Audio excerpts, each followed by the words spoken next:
হাজী সেলিমের সম্ভবত ভাতিজা পিল্লু কমিশনার, আপনারা নাম জানেন, পিল্লু কমিশনারের ছত্র ছায়ায় তারা অ্যালুমিনিয়ামের পল্লী বিদ্যুতের তারের ব্যবসা করে। পল্লী বিদ্যুতের তারের ব্যবসাটা কি? পল্লী বিদ্যুতের তার যে চুরি হইতো, এই চোরাই তারটা এরা কিনে আবার বিভিন্ন ধরনের যে ফ্যাক্টরি আছে যারা অ্যালুমিনিয়ামের ডেকচি পাতি কড়াই বিক্রি করে, তাদের কাছে এরা বিক্রি করতো। বিগত 17 বছর ধরে এই কাজ করছে কিন্তু সোহাগ।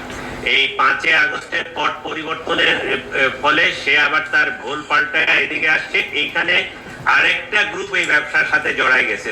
তখন ব্যবসায়িক একটা বিভেদ তৈরি হয়েছে দুইজনের মধ্যে, এবং এরা আগে থেকেই পূর্ব পরিচিত।